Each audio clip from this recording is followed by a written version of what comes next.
સુરતમાં આમ આદમી પાર્ટી દ્વારા યોજાયેલા આશ્ચર્યજનક કાર્યક્રમમાં ગોપાલ ઇટાલિયાએ પાટીદાર સમાજની દીકરીને તથા અન્ય અનેક ઘટનાઓમાં ન્યાય ન અપાવી શકતા પોતાને પટ્ટે વડે માર મારી માફી માંગી। આમ આદમી પાર્ટી દ્વારા વરાછામાં એક આશ્ચર્યજનક કાર્યક્રમ યોજાયો, જેમાં ગોપાલ ઇટાલિયાએ અનેક ઘટનાઓમાં ન્યાય ન અપાવી શક્યા તે બદલ માફી માંગતા ગુજરાતના લોકોનો આત્મા જગાડવા માટે જનસભા સ્ટેજ પરથી પોતાને પટ્ટા માર્યા હતા।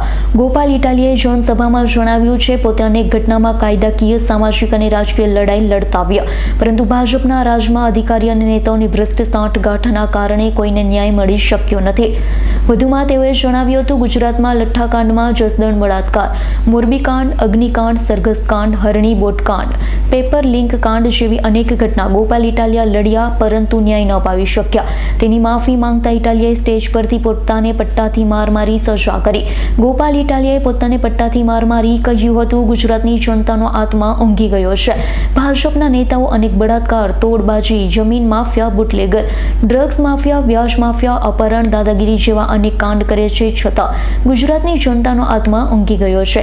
ત્યારે કદાચ ગોપાલ ઇટાલિયા દ્વારા પોતાને જ માર મારવાના કારણે કદાચ જનતાનો આત્મા જાગશે તેવી આશા વ્યક્ત કરી।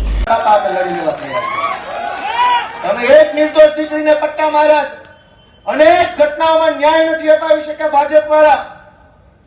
અમે લડ્યા, અમે ન્યાય નથી અપાવી શક્યા। મેં અનેક ઘટના ગણાવી, આવેદન પત્ર, નિવેદન, ધરણા, રેલી, સભા, સરઘસ, ન્યાય નહીં। ઘટના ચાહે બળાત્કારની હોય, ઘટના ચાહે લૂંટની હોય, ઘટના ચાહે મારામારીની હોય, વ્યાજ માફિયાના ત્રાસથી દવા પી જાય, લોકો આત્મહત્યા કરી જાય, ઘટના ચાહે કોઈ પણ હોય, ન્યાય નથી મળતો। અમે બહુ કોશિશ કરી, અમે પણ ન્યાય નથી અપાવી શક્યા। એની હું બધાની બે હાથ જોડીને માફી માંગુ છું કે અમે નથી ન્યાય અપાવી શક્યા, એનો મને અફસોસ છે, હું માફી માંગુ છું। અને આ અમરેલીની દીકરીને જે પટ્ટા માર્યા છે, હું એમ માનું છું કે હવે ગુજરાતની સભા સુરતમાં ભલે હોય, આ સંબોધન આખા ગુજરાતને છે મારું, હજુ આપણો આત્મા નહીં જાગે તો કેદી જાગશે? આપણો આત્મા જાગી જવો જોઈએ કે આ શું તમાશો હાલે છે, આ કેવી રીતે હાલે? ગુંડાઓ, બુટલેગરો, માફિયાઓ, તોડબાજો, ડ્રગ્સ વાળા, દારૂ વાળા, રેતી વાળા બેફામ ફરે અને નિર્દોષ માણસને પોલીસ સ્ટેશનમાં માર મારે છે। અમે રજૂઆત લઈને જઈએ તો અમારા ઉપર FIR। એટલે મેં નક્કી કર્યું છે કે ગુજરાતનો આત્મા જગાડવાનો છે દોસ્તો, અને મેં નક્કી કર્યું છે કે અમે ન્યાય નથી અપાવી શક્યા દીકરીને, અને એટલે દીકરીને જે પોલીસે પટ્ટા માર્યા છે એ પટ્ટા આજે હું ખાઈશ જાહેરમાં। અને મેં નક્કી કર્યું છે કે આ દીકરીના પટ્ટા માર્યા છે એ પટ્ટા મને મળવા જોઈએ, અને ગુજરાતનો આત્મા જાગવો જોઈએ।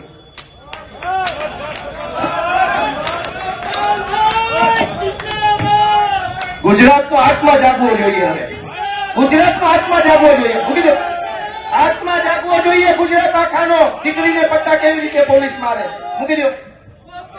ગુજરાતનો દોસ્તો આત્મા જાગવો જોઈએ, આત્માની અંદર લાગવું જોઈએ, દીકરીને પોલીસ કેવી રીતે પટ્ટા મારી શકે દોસ્તો? આ સજા મને મળવી જોઈએ, આ સજા મને મળવી જોઈએ।